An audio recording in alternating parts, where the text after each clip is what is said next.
Assalamualaikum warahmatullahi wabarakatuh. Kembali lagi dalam mata kuliah Wirausaha. Nah, kali ini kita akan membicarakan 3 bahasan. Yang pertama, analisis internal dan eksternal. Yang kedua, gagasan produk baru yang mencakup konsep produk, konsep marketing, dan konsep integrated atau menciptakan kebutuhan pasar. Dan yang terakhir, identifikasi dan analisis peluang usaha baru. Nah, yang pertama, kita akan membahas analisis internal dan eksternal.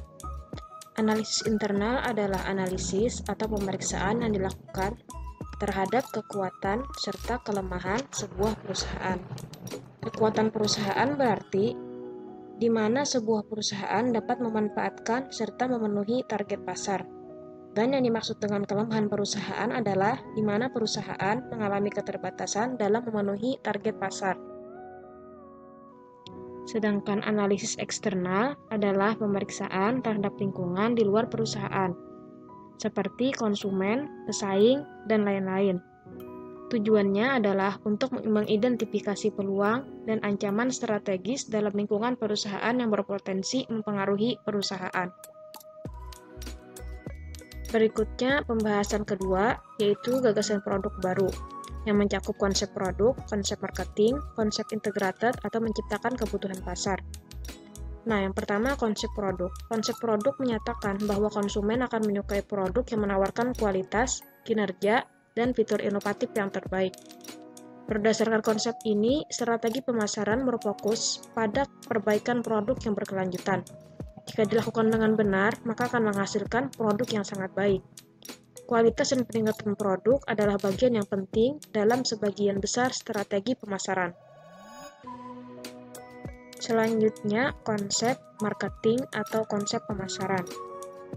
Dalam konsep ini, pencapaian tujuan organisasi tergantung pada pengetahuan akan kebutuhan dan keinginan target pasar, dan memberikan kepuasan yang diinginkan dengan lebih baik daripada pesaing. Berdasarkan konsep ini, fokus dan nilai pelanggan adalah jalan menuju penjualan dan keuntungan. Fokus utama konsep ini terletak pada usaha untuk menaklukkan pelanggan serta melakukan penjualan jangka pendek dengan tidak terlalu memperhatikan siapa yang membeli atau mengapa ia membeli. Nah, yang terakhir yaitu konsep integrated atau menciptakan kebutuhan pasar. Penciptaan permintaan adalah upaya untuk menciptakan kebutuhan, kesadaran, dan minat pada produk atau layanan perusahaan di benak pelanggan potensial. Ini adalah tentang mendidik konsumen mengapa mereka membutuhkan produk perusahaan. Proses penciptaan permintaan melibatkan upaya untuk menggambarkan masalah yang mungkin dihadapi pelanggan, kemudian memperkenalkan produk sebagai solusi potensial untuk masalah yang dihadapi pelanggan. Untuk merangsang minat, perusahaan juga dapat menggunakan beberapa cara seperti iklan, uji coba, diskon harga, dan sebagainya. Selanjutnya, pembahasan yang terakhir, identifikasi dan analisis peluang usaha baru. Peluang bukanlah sebuah peluang jika kita tidak sanggup menemukan tindakan yang mungkin dan layak untuk mewujudkannya. Identifikasi peluang usaha merupakan penetapan kesempatan yang baik untuk menciptakan suatu kegiatan dengan mengerahkan tenaga pikiran atau badan untuk mencapai tujuan tertentu. Cara mengidentifikasi peluang usaha atau bisnis yang ada bisa dicari.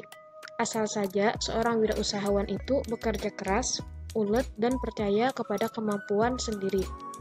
Setiap wirausahawan sebenarnya mempunyai peluang untuk maju. Untuk menggali dan memanfaatkan peluang usaha atau bisnis, seorang wirausahawan harus berpikir secara positif dan kreatif.